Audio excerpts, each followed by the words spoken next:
that really leads me into this next part, and what we all consider it, or at least it to be limitless, and all of our great coaches who've been doing such a great job. My partner, Peter Turner, who did a fantastic job with the group in Chalhoub yesterday. Tina and Vicky, who were in at AES. Fiona, David, the mighty David and Fiona, who were in at Arabian Packaging last week, working around the thing that starts as a core is purpose. You know, and there's so many great quotes about it. You know, the two most important days in your life, the day you're born and the day you figure out why. And you know, of course,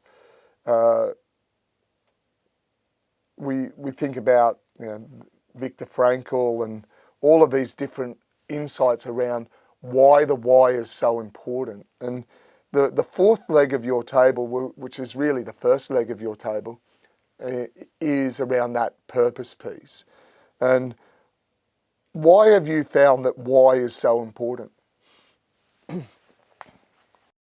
It's just that notion, and I guess too, when we bring it as a finance writer, and I think I'll bring that back to that financial aspect of things, is so here I am as a finance journalist, and I've been writing about money for 20 years, and then, you know, almost mocking myself from time to time when I would look at putting these pieces together on how people can potentially eke out slightly more money in their investment portfolio, how they could end up retiring with slightly more or a lot more. And I came to ask myself certain questions. The one question was, well, what is the purpose of life here? What is it? What do we really want? And ultimately, I think we just really want to be happy. And that's it. We want to live the best life that we can. And so when I started thinking about, you know, pursuing things like early retirement, and that's something that's really quite a niche. People typically want to do that, especially people who end up in positions, jobs that they don't absolutely love. That if you might feel a lack of purpose in their position, they're just doing it for a paycheck. In essence, if they're just doing it for a paycheck and they have other choices, they're prostituting their lives.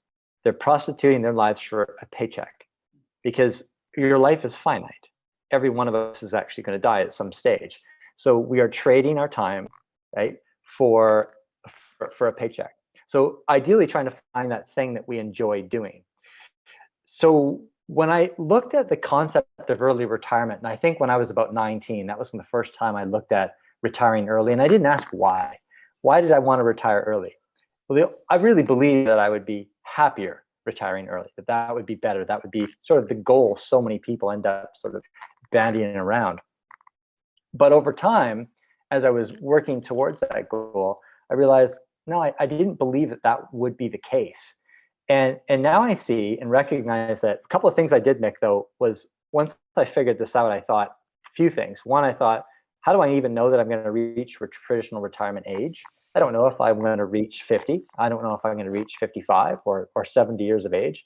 And if my life were a book, I would want to know that I could experience as many chapters as I could that were different.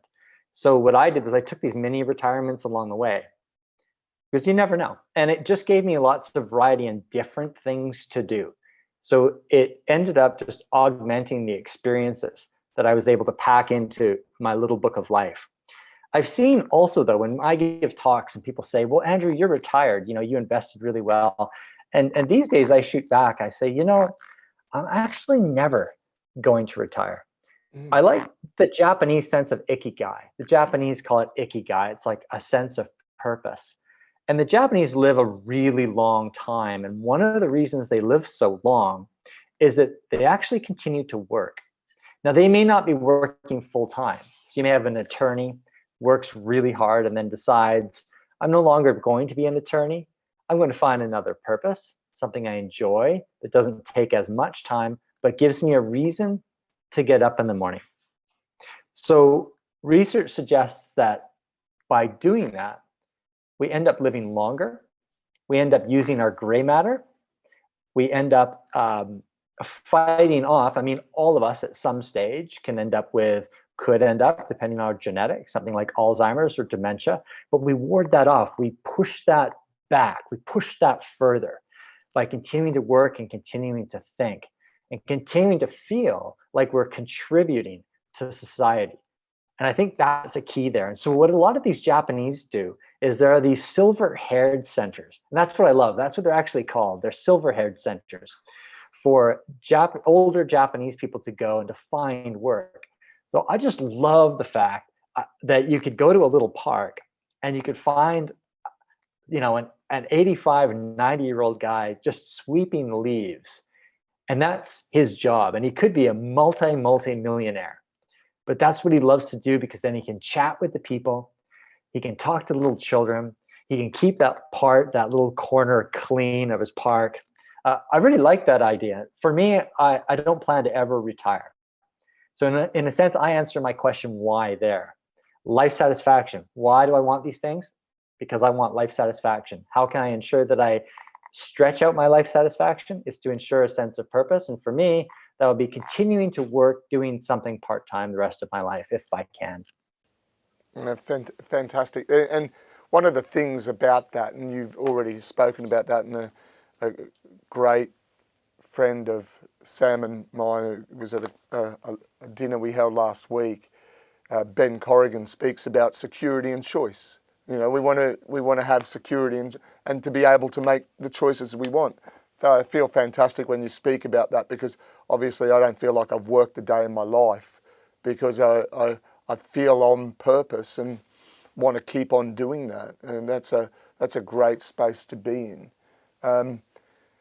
I love the insight around purpose, and I know it means so much to you, Sam, so much so that in your organisation, in AES International, really everyone comes and prepares a purpose statement for themselves.